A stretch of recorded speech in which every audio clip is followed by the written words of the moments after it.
Hanoi, December 1972. American B-52 bombers are hitting the city in waves. 12 days of raids that the Nixon administration calls Operation Linebacker 2, and that the people living through it call something they have no word for yet, because nothing has happened like it before. In a government building somewhere below street level, an old man in a simple gray tunic sits at a wooden table with a cup of tea going cold beside him. He is 82 years old and has been at war, in one form or another, for most of his adult life. He began fighting French colonialism when Woodrow Wilson was still in the White House. He has been imprisoned, exiled, hunted, and written off as finished so many times that his enemies eventually stopped counting. The bombs falling above him now are American, which means the French are gone. That alone took 30 years. He is born on the 19th of May, 1890, in the village of Kim Lien in Nha An Province, central Vietnam, the third child of a Confucian scholar named Nguyen Sinh Sac and a woman named Quang Thi Luan, who died when her son was 11 years old. His father is a man of learning in a country where learning has been stripped of most of its practical value. Vietnam has been under French colonial control since the 1880s, and the Confucian examination system that once offered educated Vietnamese men a path to official positions has been dismantled and replaced with a French administrative structure that reserves its upper levels for Europeans. Nguyen Sinh Sac passes his examinations, earns his degree, and finds that the world it was supposed to open has largely been closed. The family is not poor by village standards, but they are not comfortable either. The boy grows up watching his father navigate the specific humiliation of being an educated man in a society that has decided his education does not count. It leaves a mark that goes deeper than politics. He attends school in Hue, the imperial capital, and proves to be a serious student with a facility for languages and an appetite for history that his teachers notice. He reads about the French Revolution. He reads about the American Declaration of Independence. He finds these documents genuinely interesting and genuinely baffling, because the country that wrote about liberty, equality, and fraternity is the same country running his. In 1908, he participated in a peasant tax protest and is expelled from school. He is 18 years old. He never goes back. Instead, he goes south to Saigon, finds work on a French ocean liner as a kitchen hand, and leaves Vietnam. He will not return for 30 years. He spends the next several years moving between continents on cargo ships and ocean liners, working in kitchens and engine rooms, stopping long enough in each port to observe and absorb before moving on. He works in London for a time, in the kitchens of the Carlton Hotel, under the chef Auguste Escoffier, who promotes him to pastry work and appears to have no idea that the quiet young Vietnamese man rolling dough in his kitchen is developing a political education that Escoffier's employer class would find alarming. He arrives in Paris around 1917 and settles in Montmartre, working as a photo retoucher and writing occasional articles for left-wing newspapers under various pen names. Paris suits him. It has a large community of Vietnamese students and workers, an active socialist press, and enough political ferment that a young man with strong opinions and a gift for argument can find an audience without much difficulty. Then 1919 arrives, and with it, the Paris Peace Conference at Versailles. He types up a petition, 8 pages long, addressed to the Allied delegations gathered to redraw the world after the First World War, He calls it the claims of the Annamite people.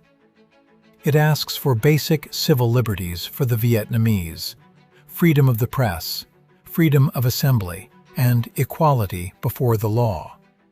It asks, politely and in the language of Woodrow Wilson's own 14 points, for the right of self-determination that Wilson has been publicly championing as the organizing principle of the New World Order. Nobody at Versailles responds. Wilson does not respond.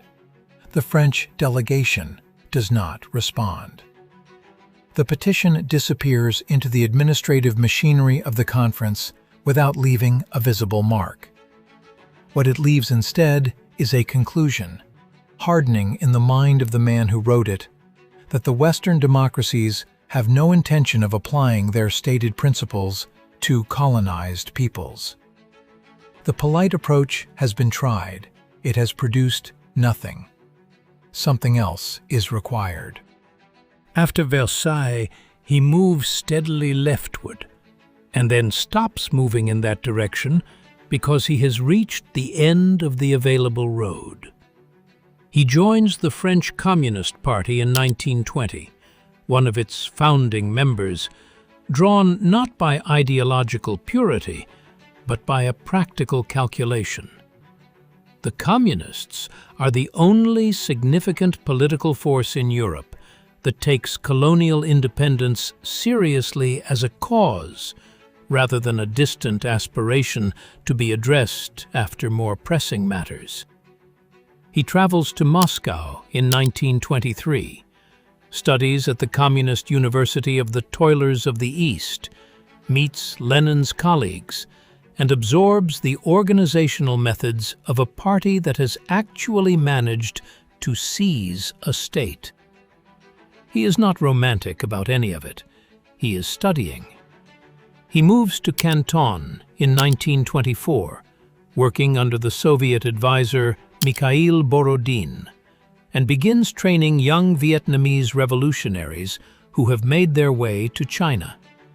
He is patient with them in a way that people who know him later remark on.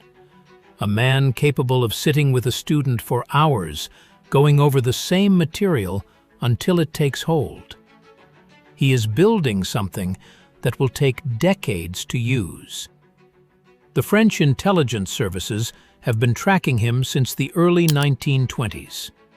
He moves constantly, changes names repeatedly, and is careful enough that he stays ahead of them, though only just. He is arrested in Hong Kong in 1931 by British colonial authorities acting on a French request, and held for nearly 2 years. Rumors circulate in the French press that he has died in prison. He has not. He is released on a legal technicality, surfaces in Moscow, then China, and keeps working. By the time he crosses back into Vietnam in 1941, he has spent 30 years building the network, the doctrine, and the cadre of trained organizers that will become the Viet Minh, the independence movement that is about to make the French position in Indochina untenable. When Japan surrendered in August 1945 and the colonial order across Asia collapsed with it, he moved fast. On the 2nd of September 1945, standing in Ba Dinh Square in Hanoi, before a crowd of 500,000 people, he read aloud the Declaration of Independence of the Democratic Republic of Vietnam. He opens it with the words of the American Declaration of Independence, a choice that is partly tactical and partly genuine. He has admired the document since he first read it as a student, and finds its language useful now. He has also sent letters to President Truman asking for American support for Vietnamese independence, on the grounds that the United States has publicly opposed European colonialism throughout the war. Truman does not reply. The French return instead. What follows is 8 years of war that the French call the First Indochina War, and the Vietnamese call something closer to the continuation of everything that came before. His forces, the Viet Minh, cannot match the French in conventional military terms, so they do not fight conventionally. His military commander, Vo Nguyen Giap, built an army in the jungle, harassed French supply lines, and waited. The French, under pressure at home, and increasingly unable to justify the cost of the war to a public that is tired and broke after the Second World War, decide to force a decisive engagement. They established a large fortified base at Dien Bien Phu, deep in a mountain valley near the Laotian border, and dared the Viet Minh to attack it. Giap accepts the dare. Over 56 days in the spring of 1954, Viet Minh forces dragged artillery piece by piece up the surrounding mountains, dug trenches through the valley floor, and systematically destroyed the French position from the inside out. On the 7th of May, 1954, the garrison surrendered. It is one of the most complete military defeats in the history of European colonialism, and it ends the French presence in Indochina permanently. He is in Geneva when the news arrives, negotiating the peace settlement. He does not celebrate publicly. The Geneva Accords of 1954 divided Vietnam temporarily at the 17th parallel, with elections to reunify the country scheduled for 1956. He returns to Hanoi knowing the division is supposed to be temporary. The Americans, who have backed the French and are now backing the government of South Vietnam under Ngo Dinh Diem, ensure the elections never happen. Both sides know that Ho Chi Minh would win them. What follows is not a sudden escalation, but a slow tightening. American advisors arriving in the South, then money, then weapons, then troops. The logic of each step making the next one feel inevitable to the people making the decisions in Washington. By 1965, American combat units were in Vietnam in significant numbers, and the air campaign against the North had begun. He is 75 years old when the American bombing starts in earnest. He has been at war without meaningful interruption since the 1940s.